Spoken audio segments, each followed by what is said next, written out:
Bienvenidos a esta nueva emisión. Ya te estábamos esperando. Esta noche no vas a poder dormir. Así que antes de que tiembles de miedo, suscríbete. Este es tu canal. ¿Estás listo? ¿Estás lista? ¿Escuchas Pueblos y Leyendas? Yo soy Hugo Flores. Comenzamos.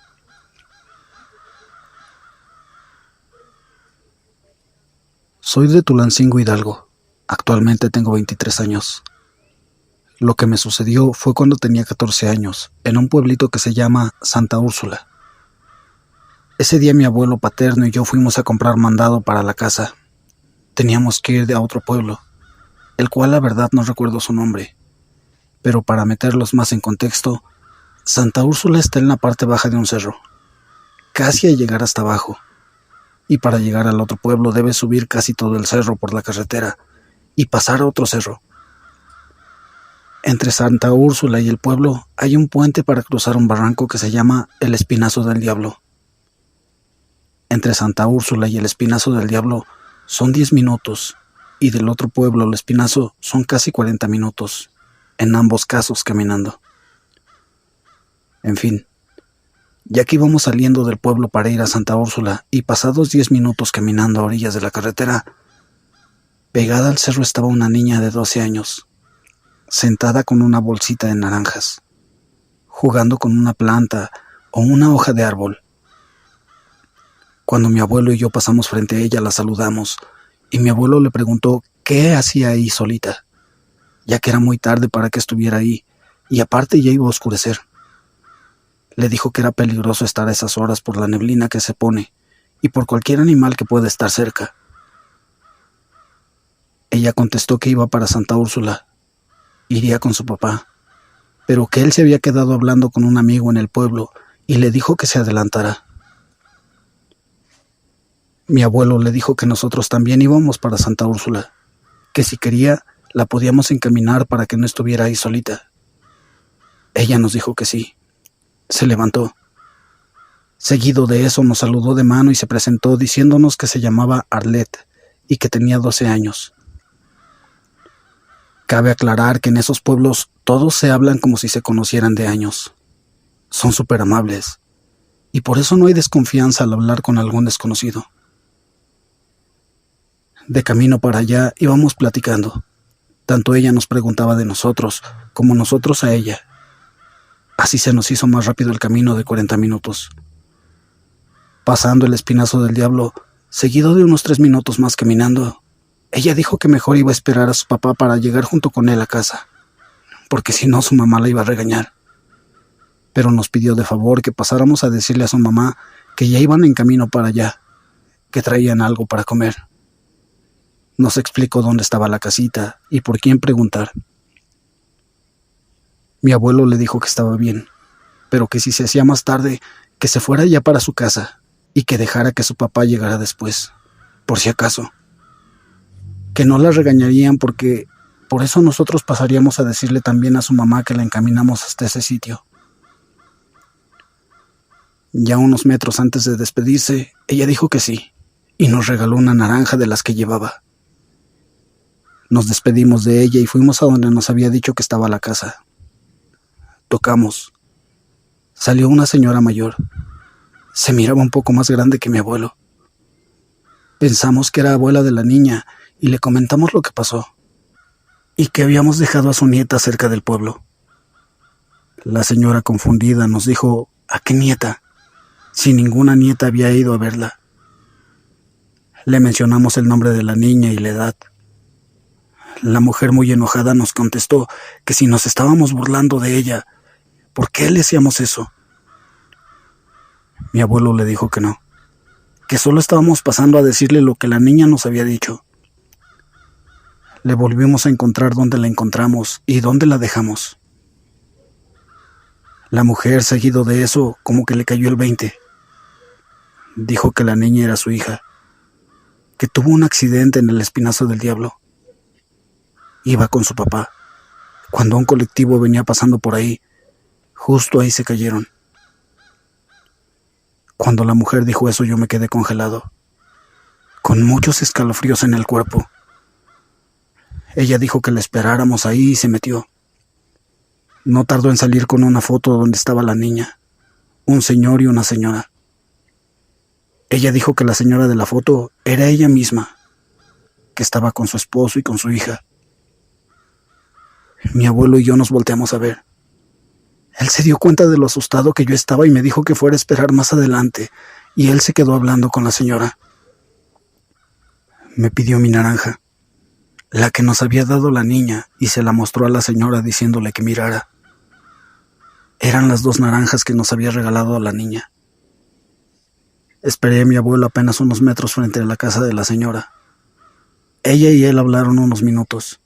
Después se despidieron, y él se acercó a mí diciéndome que no me preocupara, que esas cosas pasan, que la señora no sabía lo que decía, pero a decir verdad, yo no le creí nada porque también lo vi pálido, lo vi como ido. Caminamos hasta casa en silencio. Ninguno de los dos dijimos nada. Sinceramente, y hasta la fecha, cada que contaba la historia no podía entender cómo es que eso nos pasó. Porque literalmente se podría decir que saludé, hablé, caminé y recibí un regalo de un muerto. La verdad sí se habla mucho de ese lugar, de que han ocurrido muchos accidentes justo ahí. Si alguien es de Santa Úrsula o conoce ese lugar y tiene alguna experiencia similar, me gustaría mucho saber que no soy el único al que le pasó esto. Tengo más historias de cosas que me han sucedido desde entonces. Espero en un tiempo más tener un espacio para poder contarles.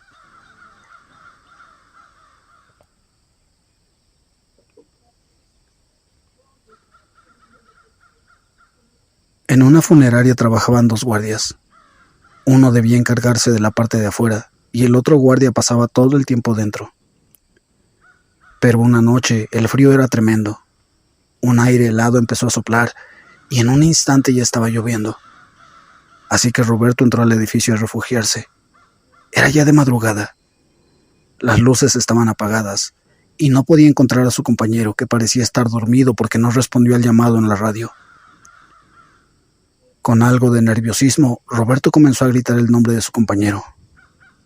Y de pronto, la puerta de una cámara de velación se abrió. Se escuchó un dolido: "Ay, ay". El pobre hombre ya estaba listo para correr al escuchar que unos pasos se acercaban y una sombra empezaba a asomarse. Para su tranquilidad, era solamente el otro guardia, que venía estirándose y balbuceando después de un buen sueño. Los dos comenzaron a reír por un rato. Gerardo volvió a la sala donde estaba, pero en un instante volvió a salir. Volvía pálido y asustado, diciendo que vio a una vieja sentada en el sillón. Los dos fueron juntos. Encendieron las luces y efectivamente, ahí estaba, mirando fijamente un ataúd. Gerardo quedó muy sorprendido porque ni siquiera sabía que ahí había un cajón. No vio que alguien se acercara a velar y siempre estuvieron las luces apagadas. Todo el tiempo que durmió ahí ni siquiera se percató de la anciana. La funeraria ya había cerrado. No se suponía que estuviera ahí. Intrigados se acercaron a averiguar, pero antes de preguntarle algo, ella dijo: "Preséntenle sus respetos al difunto". Los 2 hombres avergonzados fueron hasta el ataúd y vieron que quien descansaba en él era la misma viejecilla del sillón, que con una tristeza profunda en el rostro les pedía que la acompañaran esa noche a velarse a sí misma, porque todos los demás la habían olvidado.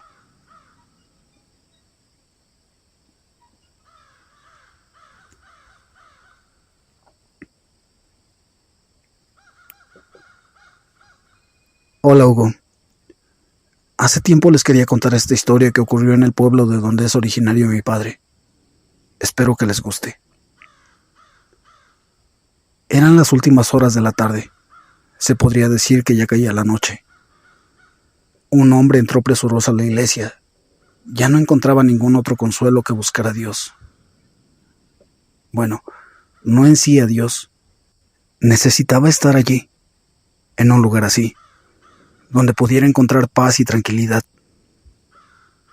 En el confesionario, un joven sacerdote esperaba a otro feligrés, pero en aquella tarde tan fría era difícil que alguien se animara a salir, a menos que fuera un alma atormentada.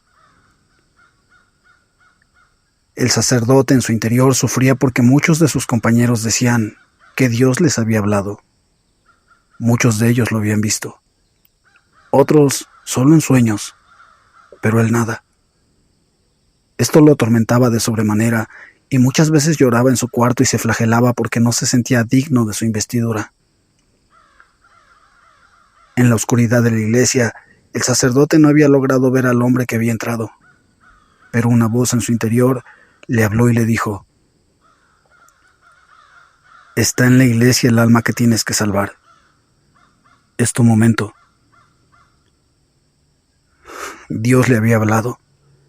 Se puso de pie, y aunque la débil luz de las velas le impedía ver la figura que había sentada en una de las bancas, sí podía escuchar el murmullo de su voz. Por el conocimiento que tenía, sabía que no rezaba. Hablaba algo para sí mismo. Caminó lento, mientras los pasos retumbaban en aquella sala vacía. Hacía que aunque se estuviera en una iglesia, pareciera un sonido y una imagen lúgubre. El padre sentía como si levitara. En ese momento no importaban los problemas de los demás. Lo que lo guiaba era esa plenitud que a él le había hablado. Al fin se sentía digno. Al llegar vio a un hombre destruido, sus ojos rojos. Se veía que había llorado mucho. El sacerdote sintió fastidio. Pudo ver que olía a tabaco y alcohol. Aún así se sentó a un lado y preguntó si podía ayudarlo. El hombre detuvo su monólogo. Solo en ese momento notó que el sacerdote estaba a su lado. «Padre, no sé qué me trajo aquí», fue lo primero que dijo. «Pero quiero que sepa que no soy creyente». El sacerdote sonrió para sus adentros. Este era su momento. Salvar y llevar al camino de la verdad a un alma perdida. El hombre siguió hablando sin darle tiempo al padre de preguntar qué pasaba. «En casa no hay para comer. Yo quiero conseguir trabajo, pero es difícil para mí. Un hombre sin ninguna profesión. Mi esposa me quiere dejar. Si mi esposa se va, yo me muero, padre». El sacerdote pensó que esto era una prueba muy banal. Aún así, habló con todo el amor que fue capaz. «Hijo, dices que no eres creyente. No necesitas buscar en Dios. Busca en tu corazón. Encuentra la manera de no dejarla ir. Una manera de que pueda estar contigo para siempre». Al hombre se le iluminaron los ojos. El sacerdote no sabía qué había dicho. Eran palabras mecánicas que salían de su boca. El hombre besó la mano del sacerdote y salió corriendo de la iglesia. Desde la puerta gritó: «¡Gracias, padre!». El sacerdote se puso de pie y después hincó una rodilla. Miró al crucifijo del altar mayor y se echó la bendición. No entendió esa simple prueba, pero aún así estaba muy emocionado. Esa noche no necesitó flagelarse. Ya había cruzado la línea de los elegidos. Dios le había hablado, o al menos eso creía. Fue la primera noche que durmió con tranquilidad desde que se había ordenado como sacerdote. Las primeras noches había sufrido más que todo por la carne, por ese deseo de hombre que no lo dejaba tener tranquilidad. Pero ahora era problema superado. El látigo se las había llevado. Se despertó con el primer campanazo de la iglesia. Ese día no tenía misa temprano. Su primer misa era al mediodía. Así que encendió el viejo televisor y se dio cuenta de la noticia. Un hombre asesinó a su esposa. La esposa quería separarse de él. La había estrangulado y después se entregó a la policía. Lo extraño del asunto es que había dicho que esa era la única manera que su esposa no lo abandonaría, que solo había tomado un consejo. El sacerdote se sentó en una silla. Se le secó la garganta. Las palabras del asesino las dijo el locutor, pero él sabía quién era y quién le había dado ese consejo. Ese día fue todo un infierno para el padre. ¿Cómo podía ser que sus palabras hubieran sido tan mal interpretadas hasta el punto de que se cometiera un asesinato? Esa misma tarde el joven sacerdote estaba de rodillas ante el crucifijo. Rogaba a su creador por una explicación. Porque él, siendo un elegido, había sido la palabra de la muerte. En ese momento entró un hombre y sin preámbulo cayó de rodillas ante el altar llorando. En ese instante el sacerdote escuchó esa voz de nuevo. ¡Ayúdalo! Se puso de pie como impulsado por una energía superior. Se acercó al joven y preguntó si podía ayudarlo. El joven dijo que estaba perdido en las drogas y sus padres no querían saber de él. Esa noche lo habían corrido a la calle. No tenía dónde ir. El sacerdote volvió a hablar. Dijo que debía buscar fuerza en su interior y refugiarse en Dios para poder dejar esa adicción. Así podía encontrar que sus padres lo perdonaran y vivir con ellos en completa tranquilidad. Al joven se le iluminaron los ojos. Salió riendo como loco de la iglesia. Decía: «Gracias, padre. Es usted el mejor consejero. Gracias. Gracias». Siguió gritando hasta que salió de la iglesia y se perdió en la calle. El sacerdote pensó: «Dios mío, está pasando otra vez». Salió a la calle a buscar al hombre. Quería saber si éste sí había entendido sus palabras. Pero en la calle solo había un pordiosero tirado al lado de la entrada de la iglesia, quien sin más le dijo: «Padre, qué buenos consejos da usted». Y empezó a reírse a carcajadas. El sacerdote, horrorizado, reconoció la voz del hombre, del indigente. Era la misma voz que lo ordenaba ayudar a las personas, la que escuchaba en su cabeza. Entró a la iglesia despavorido de ese pobre mendigo. Al entrar, se arrodilló y empezó a rezar, pensando seriamente que sus palabras no las ponía en su boca Dios, sino el diablo. Por la mañana tenía su primer misa a las 5, así que solo pudo escuchar las noticias cuando terminó. Lo que sospechaba. Joven asesina a sus padres a puñaladas y después se cuelga de una de las vigas de la casa. Dejó solo una pequeña nota. «Padre, seguí su consejo. Estaremos todos juntos». El padre cayó de rodillas llorando. Ese mismo día dejó el sacerdocio y se encerró en un pequeño cuarto cerca de la iglesia. Solo escuchaba noticias día y noche. En estas hablaban de asesinatos, entre hermanos, entre esposos, padres a hijos. En su desesperación creía que él era quien había hecho que ocurrieran. Una tarde fue hasta la iglesia donde fue sacerdote y se pegó un tiro en la cabeza, muriendo frente al crucifijo del altar mayor.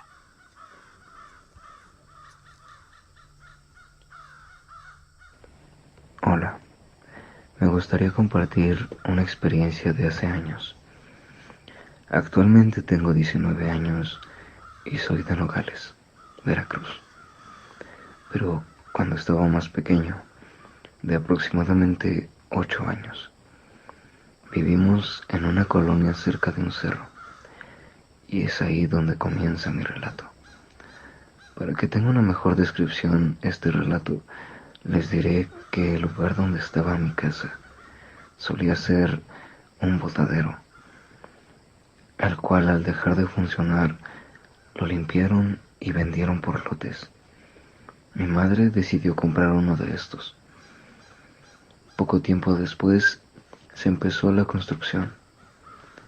Mi madre cuenta que cuando comenzaron a construir aún había basura en ciertos lotes continuos, y en las noches diversas personas solían tirar basura.